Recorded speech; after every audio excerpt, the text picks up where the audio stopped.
Greetings, Pinkers. This is Mad Hair Patrick. Sorry, I'm taking a vacation at the moment because summer. So our final chapter of Toon-Quel Month may take a bit longer to finish and... Huh? Ah! What? Who did that? This isn't my stop. Hello there. My name is Radio. Welcome to Incredible Island. I'm guessing that you, A, has something to do with that plane stunt, and B, you want me to review something. That's right. How did you know that? I bump or receive contact from other characters because fan fiction. Well, that's an excellent insight. And for your reward, I would like you to review Inanimate Insanity Invitational. I heard you did an overall review of Inanimate Insanity from seasons 1 and 2, and you did vlogs of the third season. If you don't mind, would you review the third season in full summary, please? I know it didn't get a Oscar nomination, but I think it deserves some sort of critical reception. Okay, I'll solve the puzzle. Go Double Jeopardy. I'll do it. Woohoo! Let's hear it. Oh, wait a minute, just for the special occasion.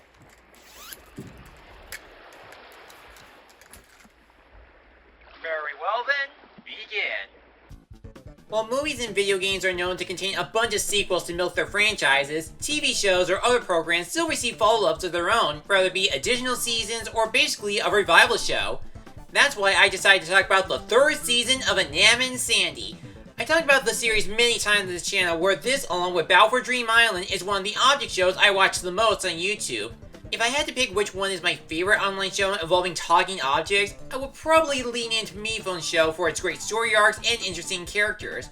The third season was announced back on April 1st, 2023 on the channel's direct video and premiered 2 days later. Before the announcement, they did a voting poll for all the Season 1 and 2 contestants where the winner will become a toy plushie. However, the selected characters with the highest votes will be chosen to join the upcoming season. According to MCAS, the creator of the show, he wanted Season 3 to go back to the old roots of Season 1 where it was more lighthearted, silly, and focused more on the competition instead of being dark and intense like in Season 2 involving C. Cobbs and his army of MePhones. I have done a vlog series where I talked about all the episodes of the season, but I have yet to give it a final grade like I did with the other seasons. So I'm going to do an overall review of Inanimate Insanity Season 3 while I wait patiently for Season 2 to resume, which is kind of the theme for these popular object shows. Welcome to another episode of The One Reviews. It's time to reset and start a new game for now. Let's wrap up Toon-Quel Month with Inanimate Insanity Invitational. The season opened with some of the II favorites taking a vacation to a Spoiled Lemon concert, but it was all just a ploy by MePhone 4, who is running a third season of Inanimate Insanity while the second one is still going. 9 favorites were selected by the viewers, and they will have to compete against each other and 9 new players to win the game. When it comes to the storyline of the entire season, this one seems to lean in on some of the simplistic times back in Season 1 rather than the seriousness from Season 2. There are still some serious stuff going on much later in the show, but it remains focused on being a reality game show. In fact, this one has the feel of a Survivor season out of all the 3 seasons they ever made, including a deserted island as their new campgrounds, a confession area called the Calm Down Cabana, and the contestants officially have the power of voting someone off instead of the viewers. However, the viewers still get a chance to decide their fate by voting for one of the losing players to win immunity before MePhone reads the votes. For the challenges, this is where they really embrace the imagination. Some have the typical reality game shows like in episodes Stranded in Paradise, Iron Chocolate, and The Great Bluish Bake Off, while other contains a bunch of wackiness like taking embarrassing pictures, making a cartoon, and finding their own Pokemon franchise like in Snapchat Showdown, Tiled TBD, and Pesty Besties. But the most interesting part about Season 3 is that it seems to have a message about second chances. As the show progresses, the contestants go through a serious growth based on their past performances from the previous seasons or Season 3 itself, where they want to show others that they have changed for good or that they want to change. Whether it be Balloon making amends with Nickel, Paintbrush finding their place in Season 3 for what they call home, Clover accepting her luck and what it brings to everyone, the mystery behind Bo's sudden resurrection, Cabby learning to connect with others, and more. Down to the point where a mysterious walkie-talkie offered the eliminated contestants a chance to rejoin the game. Get ready to stay here for a while, if you want another chance. And since it is a goofy cartoon, it is pretty funny from hilarious reaction to over-the-top visual puns. But when it comes to the competition as a whole, I wasn't expecting who was going to make it further or end up winning. I got to know the players very well from the previous seasons, and this one, I was amazed at how far they come. Most of them played a great game.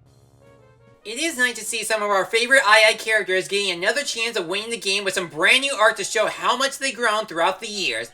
But before I look over some of the old and new contestants, let's start off by talking about the host of the show, MePhone4. He's still the jolly host that is continuously running Inanimate Insanity like he did back in Season 1. However, there's something off about him regarding the idea of Inanimate Insanity Invitational, raising a lot of questions the players and the viewers have with him, such as running a third season while Season 2 is not finished yet, his desire to keep the show going a bit longer, and he has yet to reveal what kind of prize is he giving out for the official winner. Although some might tell him he can't do this forever, MePhone will do whatever it takes to make sure Season 3 is a season worth remembering without dealing with any drama relating to his dark past. As for the 9 returnees, they all seem like the best contenders competing for another season based on their performances and likable personalities. There are some like Box, Fan, and Tetsu that still present their lovable self who managed to grow a lot from last season. Yin Yang remains to be the lovable, calm, and chaotic mixture, but they learn to work together as a team and accept each other. While the rest of the contestants have their own goals to achieve, like Balloon being on good terms with Nickel and Paintbrush finding their place in the game. The only returnee I feel mixed about is Nickel. He is better than how he was in Season 2 involving his current connection with Balloon, but his superstition and paranoia on Clover's luck can be pretty ridiculous. 'Cause why would I need to? Yeah. Huh? That, and OJ is just known for being the dependable leader that's trying to manage the team. But then there's Bo, who all of a sudden came back from the dead. Just to recap, Bo died at the Season 1 finale while MePhone was dead as well before MePhone4S gave up his body to resurrect the host. However, his recovery app is unable to bring her back to life like everyone else, and Bo only came back as a ghost trapped inside Purgatory Mansion. In this season, Bo just popped out of the blue without any explanation of her resurrection. And yes, I already know what really happened, but I'm not going to give out all the details in this review because spoilers.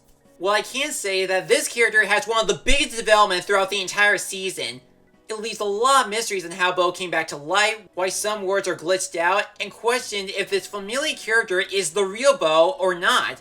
It wouldn't be until the 8th episode, Out of Body Experience, where everything is explained, and now they have their own goal of finding their true identity. For the other new characters, they actually offer a lot and share the same charm and likability as the returning players. These include Toon-Quel being the mother figure, Lifering is the moral compass of the team, Blueberry is the gloomy contestant that doesn't do much, Candle is the aura reader that's calm and keeps things in balance, Goo is the adorable optimism that often uses analogies. There's even a contestant called the Floor that can go anywhere around the island and appear on any surface imaginable. Hey, Watch where you step, mate. Oh, sorry. Doesn't feel great to be stepped all over, yeah? The only newbie I couldn't really get into is Silver Spoon because he's just the snobby, lazy guy that pretty much cares about himself. The show tried to give him an arc by teaming up with Candle and stuff, but his character is that he wants to win or gain some power of any kind. The other goals for the newbies are much more interesting in how the competition helped shape them for who they are, like Clover trying to figure out and understand the use of her good luck, and Cabby trying to build strong connection with others using her files responsively, but not relying too much on them. While Inanimate Insanity, along with Battle for Dream Island, often try out distinctive art styles in their later seasons, the animation in Season 3 is far different from the last two. This one has the feel of a chibi anime series where the designs and settings are more simplistic and colorful. The character designs are still like how they were in Season 2, including some of the debuted ones, and the cartoony animation brings out creativity for their over-the-top movements and silly facial reactions. For Paradise, and yes, that is the name of the island, does have a nice tropical flair to it with a sandy beach and natural grass. In addition, the animation does use a lot of visual effects to make everything pop on the screen. For example, on Divinant Island, they went all out on making the place realistic using CGI while the 2D characters set foot on the dark and eerie place. And whenever MePhone explains the rules of the challenge, he shows it in front of his screen using circular characters as players. Speaking of which, most of the challenges are a lot of fun to watch and let the characters show off some of their abilities like the floor's teleportation, goose stickiness, or candles in your flame. And I hope you two have figured out a way to make at least $1 or $2. We're making so much money! Excuse me, Patrick. If you had to choose which art style is your favorite on II, which one would it be? Well, I love Season 2's upgrade. I still really like Triple I's artwork for what it is. It just has that nice, cozy feeling, you know? And that's what I really think of this overall season. A nice, wonderful follow-up to a popular object show.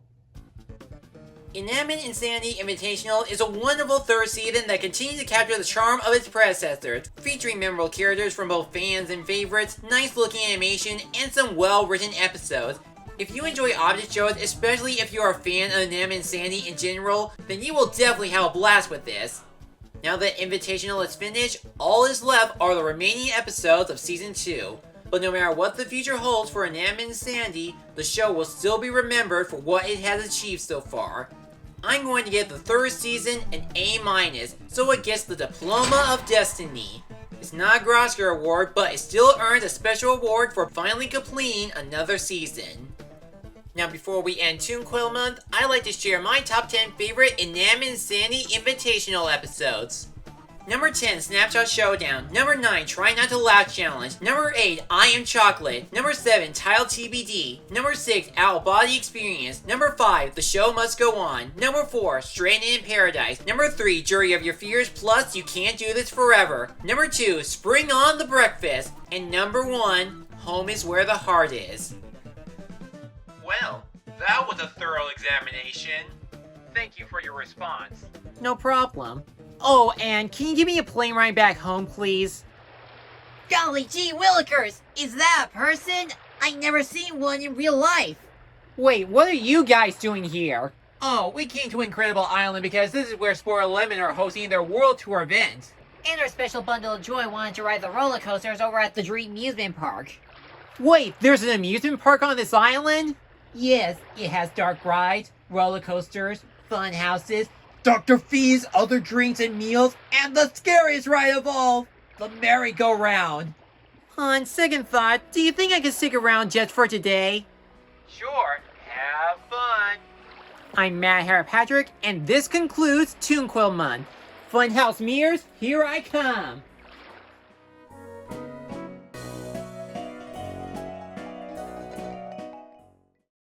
Thanks for watching this video. If you enjoyed this, check out these other videos, or feel free to like, comment, and subscribe for more upcoming reviews and other projects. I'll see you soon.